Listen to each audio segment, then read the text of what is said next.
Bonjour à tous, je vous invite à vous abonner à cette chaîne, à aimer, à partager, à commenter ces vidéos, c'est très important, c'est une manière de nous soutenir. Merci à vous tous. Oui, je fais un don à la Fondation pour l'école. Un enseignement de qualité est possible. La Fondation pour l'école reconnue d'utilité publique agit pour le renouveau éducatif au service des familles. Grâce à vous, nous soutenons la création et le développement des écoles indépendantes. Nous aidons au quotidien les acteurs de la liberté scolaire. Faites un don sur fondationpourlécole.org. Sylvie Dutot dirige Histoire Magazine depuis 2018 et on va en parler ce matin. Dans cette période économique difficile, vous le savez, pour la presse, conjuguée aussi à une érosion des lecteurs et une bien-pensance et les sujets interdits, comment mener la barque d'un magazine d'histoire qui cherche des sujets loin des sentiers battus et comment survivre financièrement. Bonjour Sylvie Dutot. Bonjour. Comment allez-vous ? Très bien. Bon, je suis très heureux de vous recevoir pour qu'on parle d'Histoire Magazine. Il y a un très très beau sujet une nouvelle fois sur ce nouveau numéro sur les pirates. On va en parler. Mais oui. Sylvie Dutot, je voulais quand même rapidement revenir sur la genèse de ce magazine que vous menez de main de maître, j'ai envie de dire. Oui. À l'origine, c'est un magazine numérique que j'ai créé avec mon mari Christian. On avait fait 4 numéros. Et puis mon mari est décédé. Quelques mois après, il y a des historiens qui m'ont dit combien ils regrettaient le concept et j'ai décidé de continuer ce magazine numérique. Et au bout d'un moment, j'ai décidé de passer à la formule papier distribuée en kiosque. Et à ce moment-là, j'ai contacté un éditeur de presse et il a accepté tout de suite de m'aider pour ça. Et j'ai fait 5 numéros avec cet éditeur et ensuite j'ai édité de nouveau 7 autres numéros, mais alors de façon totalement autonome. Voilà. Pourquoi, Sylvie Dutot, ce choix compliqué, bien entendu, presque dangereux, audacieux, dirons-nous, entre de passer du format numérique au format papier avec toutes les difficultés que nous connaissons aujourd'hui sur l'ensemble de la presse papier, Sylvie Dutot?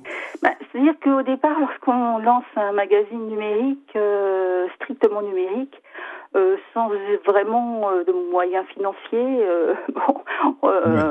on reste totalement invisible. Donc, pour faire vraiment exister ce magazine, il y avait vraiment cette nécessité de passer à la formule papier, même si ça demande beaucoup plus de contraintes. Alors, une question sur le vif du sujet. Pourquoi le choix, cette ligne éditoriale, on va en parler dans cet entretien, une ligne éditoriale qui agrège beaucoup de lecteurs, des gens qui veulent lire autre chose, qui veulent lire des belles plumes. Pourquoi ce choix de l'éditorial? Et deuxième question, vous avez quand même de très belles plumes dans chaque numéro. Finalement, est-ce qu'il y a une conjugaison des deux qui fait que vous avez pu avoir de grands historiens dans Histoire Magazine, Sylvie Dutot? Oui, je crois que maintenant les grands historiens cherchent à être dans l'Histoire Magazine d'une certaine façon. Alors c'est notre slogan, c'est le magazine qui donne la parole aux historiens. Alors les grands historiens, ce sont les raconteurs d'histoire, de grands talents. Et les grands historiens, ce sont aussi, c'est aussi une très belle qualité d'écriture, un style. Alors c'est ça notre marque de fabrique. Ce sont de grandes signatures de l'histoire qui est bien racontée, inédite et écrite avec style.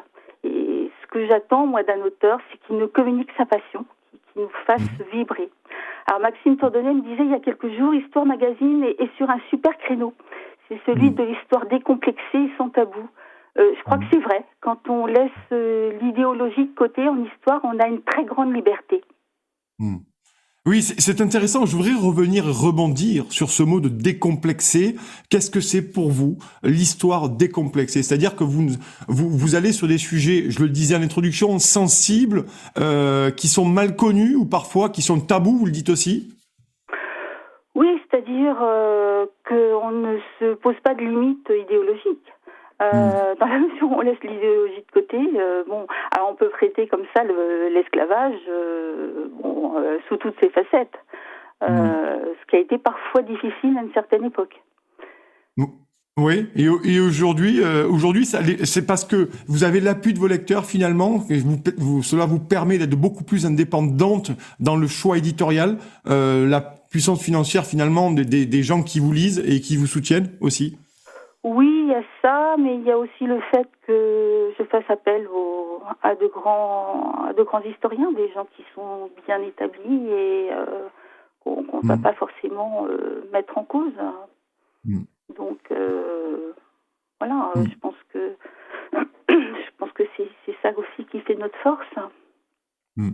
Alors, je voudrais aborder un sujet qui me semble extrêmement important et qui fait, à mon avis, la vigueur de votre magazine. C'est ces historiens qui sont aujourd'hui exclus, enfin aujourd'hui, ça fait un petit moment, qui sont exclus par leur analyse à contre-courant.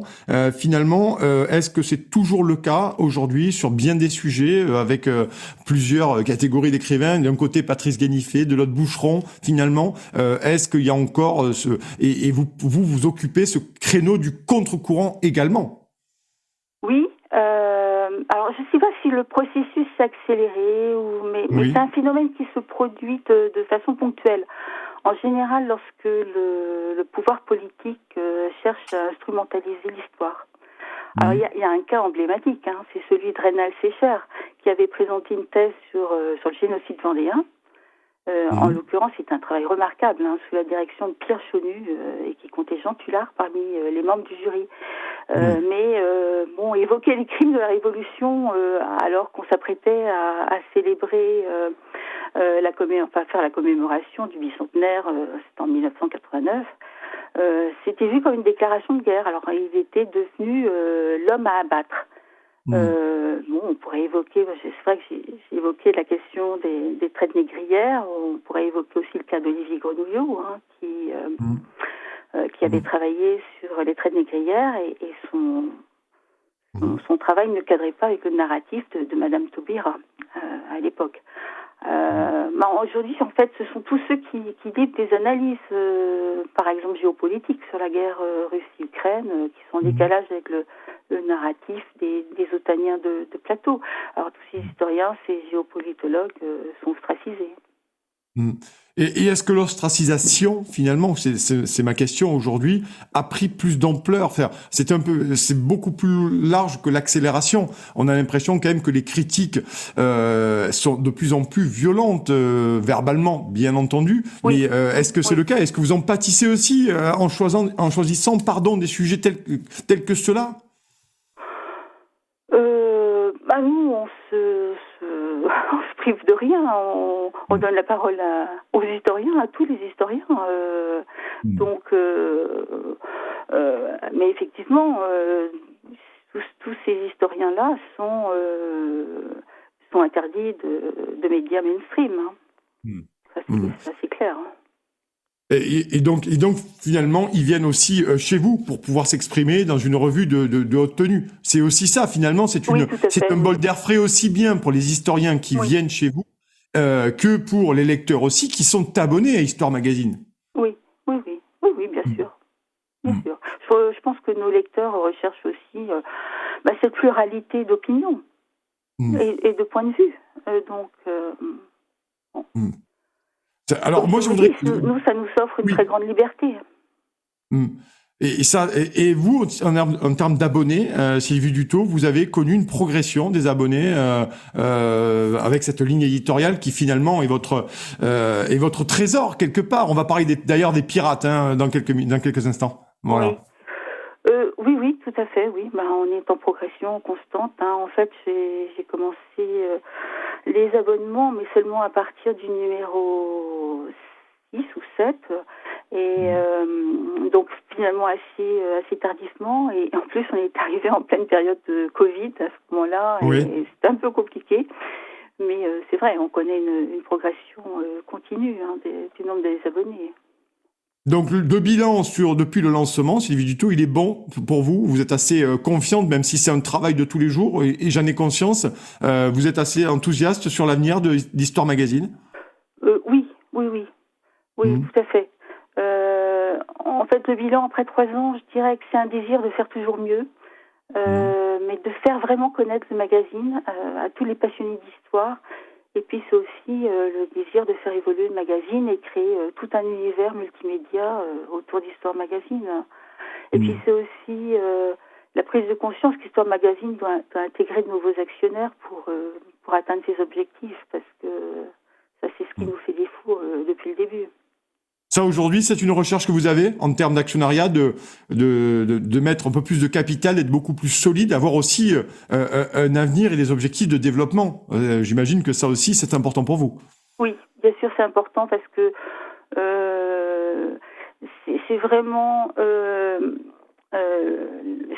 assurer l'avenir du magazine, parce que sinon on est beaucoup trop dépendant de la distribution, par exemple, qui peut être problématique par moment, parce que même si on donne des consignes, on se retrouve parfois avec des distributeurs qui font n'importe quoi et il peut liquider un titre en deux numéros qui sont mal distribués.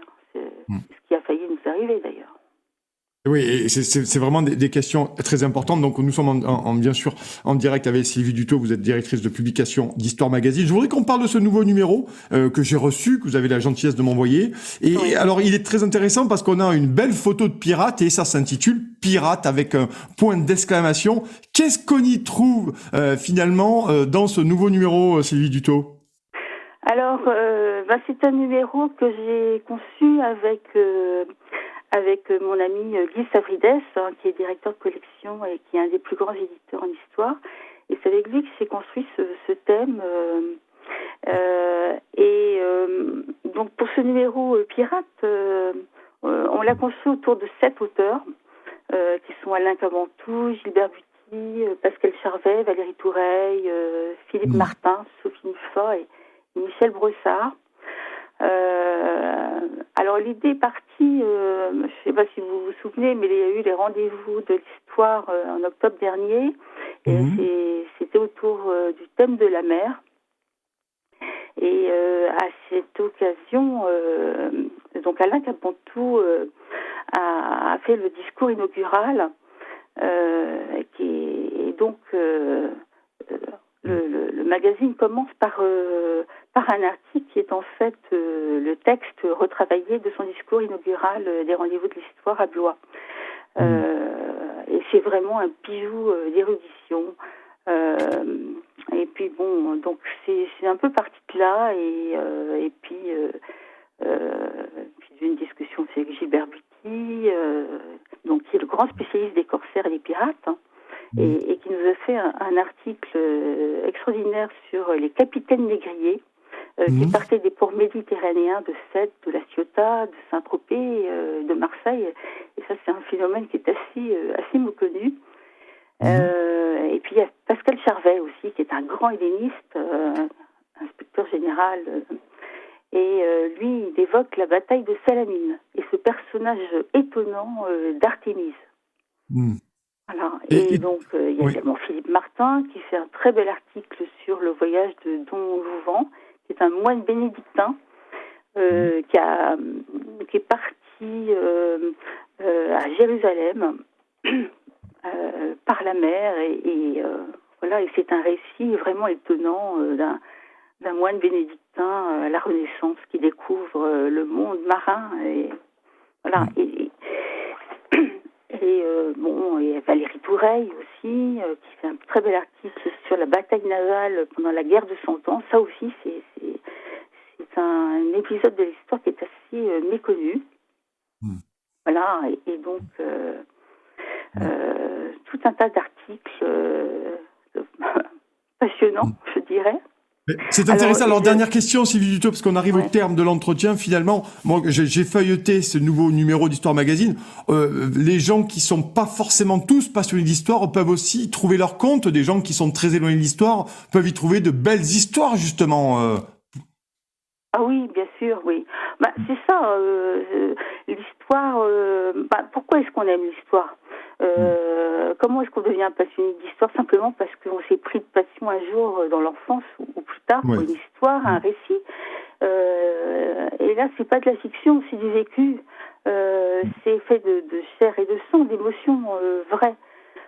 En fait, c'est par la lecture de récits passionnants qu'on se découvre un intérêt pour l'histoire. Ce que l'enseignement de l'histoire n'apporte pas. Il faut le chercher par la lecture des grands historiens. Et pour ça, il faut lire Histoire Magazine. Eh ben voilà, vous avez eu le mot de la fin, parfait, ça tombe parfaitement bien. Merci Sylvie Dutot, vous êtes directrice de publication d'Histoire Magazine. Allez lire, bien entendu, ce très bon numéro sur les pirates. Merci beaucoup Sylvie Dutot.